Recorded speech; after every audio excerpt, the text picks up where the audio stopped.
शुभ प्रभात दोस्तों।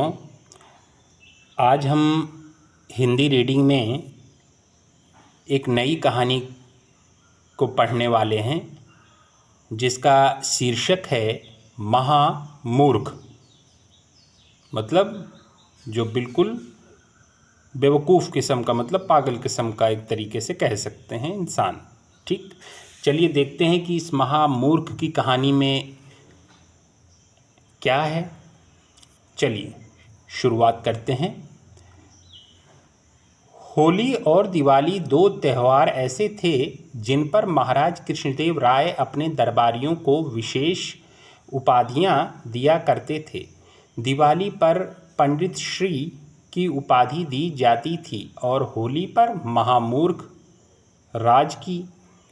इसे इत्तफाक ही कहा जाएगा कि अपनी तीक्ष्ण बुद्धि के बल पर हर बार यह उपाधियां और इनसे संबंधित उपहार तेनालीराम ही झटक ले जाते थे।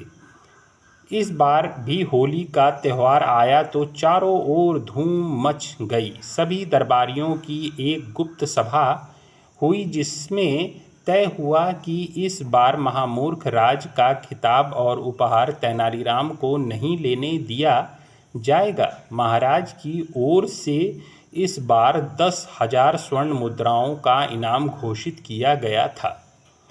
10,000 इनाम स्वर्ण मुद्राओं का इनाम घोषित किया गया था। दोस्तों देखिए, ये सारे चित्र में दिखाया गया है। ये सारे दरबारी आपस में मंत्रणा कर रहे हैं कि किस प्रकार तेनालीराम को रोकना है। ऐसे चित्र बहुत अच्छे लगते हैं दोस्तों। चलिए आगे देखते हैं। खैर, इस बार सभी दरबारियों ने फैसला कर लिया कि खिताब और उपहार तेनालीराम को ना लेने दिया जाए। इसके लिए उन्होंने तेनालीराम के खास सेवक को पढ़ा लिखाकर व इनाम का लालच देकर, देखिए दोस्तों, दरबारियों ने तेनालीराम के खास सेवक को अपनी ओर मिला लिया।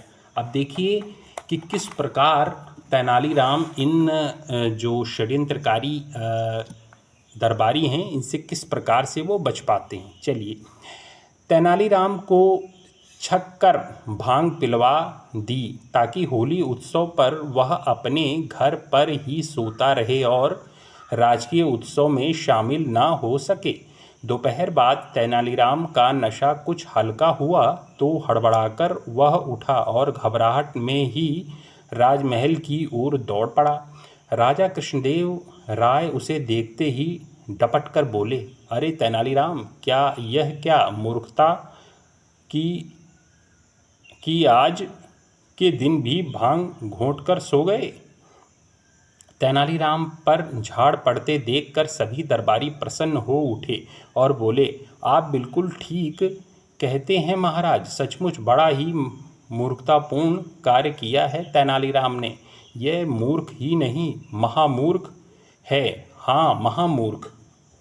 देखिए दोस्तों सारे दरबारी भी महाराज का साथ देने लगे।